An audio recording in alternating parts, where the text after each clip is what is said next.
നമസ്കാരം. Q Malayalam UK ന്യൂസിലേക്ക് സ്വാഗതം. NHS റെഡ് ബുക്ക് ഡിജിറ്റലൈസ് ചെയ്യാൻ ലേബർ പദ്ധതിയിടുന്നു. ലേബർ പാർട്ടിയുടെ പ്ലാനുകൾ പ്രകാരം കുട്ടികളുടെ മെഡിക്കൽ റെക്കോർഡുകൾക്കായി മാതാപിതാക്കൾ ഉപയോഗിക്കുന്ന NHS റെഡ് ബുക്കിലൂടെ അപ്പോയിൻമെൻറ്റുകൾ ബുക്ക് ചെയ്യാൻ ഓട്ടോമാറ്റിക് നോട്ടിഫിക്കേഷൻ വരുന്നതിലൂടെ കുട്ടികൾ ജാബ് അല്ലെങ്കിൽ ചെക്കപ്പുകളിൽ പിന്നിലാണോ എന്ന് മാതാപിതാക്കൾക്കും NHSനും കാണാൻ കഴിയും. സ്കൂൾ വിദ്യാർത്ഥി ഷോപ്പിംഗ് സെന്ററിൽ കുത്തേറ്റു മരിച്ചു.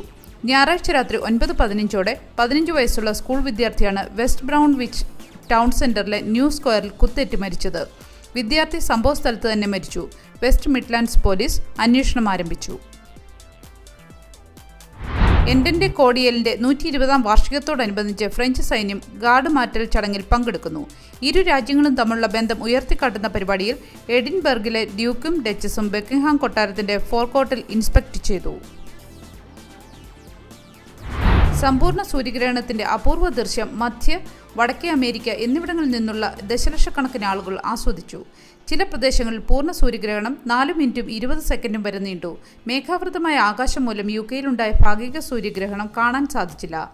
എന്നാൽ ഹെബ്രൈഡുകൾ ഉൾപ്പെടെ സ്കോട്ട്ലൻഡിന്റെ വടക്ക് പടിഞ്ഞാറൻ ഭാഗത്ത് സൂര്യഗ്രഹണം കാണാൻ കഴിഞ്ഞിരുന്നു. ഓക്കസ് സുരക്ഷാ കരാറിൽ ജപ്പാന്റെ സഹകരണം പരിഗണിച്ച് US, UK, ഓസ്ട്രേലിയ. ചൈനയുടെ ശക്തിയെ പ്രതിരോധിക്കാനുള്ള നിലവിലുള്ള പങ്കാളികളുടെ ശ്രമങ്ങളെ വെല്ലുവിളിക്കുന്ന US കയറ്റുമതി നിയന്ത്രണങ്ങൾ അവഗണിച്ച് തങ്ങളുടെ ഓക്കസ് സുരക്ഷാ ഉടമ്പടിയിലൂടെ ജപ്പാനുമായി പ്രവർത്തിക്കുന്നത് പരിഗണിക്കുകയാണെന്ന് ബ്രിട്ടനും USഉം ഓസ്ട്രേലിയയും തിങ്കളാഴ്ച അറിയിച്ചു. ഗോൾഡൻ വിസ പദ്ധതി സ്പെയിൻ റദ്ദാക്കുന്നു. സമ്പന്നരായ UK പ്രവാസികൾക്ക് തിരിച്ചടിയായി വിദേശ സ്വത്ത് വാങ്ങുന്നവർക്ക് താമസാവകാശം നൽകുന്ന ഗോൾഡൻ വിസ പദ്ധതി സ്പെയിൻ റദ്ദാക്കുന്നതായി പ്രധാനമന്ത്രി പെഡ്രോ സാഞ്ചസ് തിങ്കളാഴ്ച മാധ്യമപ്രവർത്തകരോട് പറഞ്ഞു. RCNന്റെ ക്യാമ്പയിനെ തുടർന്ന് പുതിയ ശമ്പള ഘടനയെക്കുറിച്ച് കൂടിയാലോചന നടത്താൻ UK സർക്കാർ സമ്മതിച്ചു. നഴ്സിംഗ് മേഖലയിലെ ശമ്പളഘടന ചർച്ച ചെയ്യുന്നതിനായി കൺസൾട്ടേഷൻ നടത്താൻ സർക്കാർ അനുമതി നൽകിയിരിക്കുന്നു. നിലവിൽ NHS ഇംഗ്ലണ്ടിലെ 3/4 നഴ്സുമാരും ബാൻഡ് 5ലും ബാൻഡ് 6ലും ഉൾപ്പെടുന്നവരാണ്.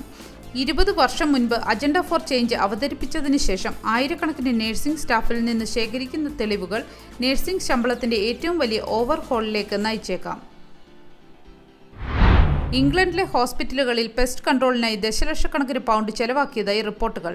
ഇത്രയൊക്കെ പണം ചെലവഴിച്ചിട്ടും NHS ഹോസ്പിറ്റലുകളിൽ എലി, പാറ്റ, ഈച്ച, ഉറുമ്പ്, പുഴുക്കൾ പോലുള്ള കീടങ്ങൾ വർദ്ധിക്കുകയാണ്. കഴിഞ്ഞ 3 വർഷം മാത്രം 3.7 മില്യൺ പൗണ്ടാണ് NHS പെസ്റ്റ് കൺട്രോളിനായി ചെലവഴിച്ചിരിക്കുന്നത്. ലേബർ ആസ്ഥാനത്ത് പലസ്തീൻ അനുകൂല പ്രതിഷേധക്കാർ റെഡ് പെയിന്റ് അടിച്ചു.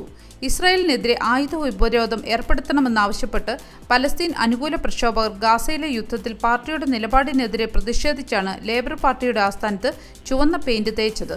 രാജ്യത്തേക്ക് ആയുധങ്ങൾ വിതരണം ചെയ്യുന്നത് തടയാൻ സർക്കാരും ഔദ്യോഗിക പ്രതിപക്ഷവും പ്രതിജ്ഞാബദ്ധരാകണമെന്നും യൂത്ത് ഡിമാൻഡ് ഗ്രൂപ്പിലെ പ്രകടനക്കാർ ആവശ്യപ്പെട്ടു.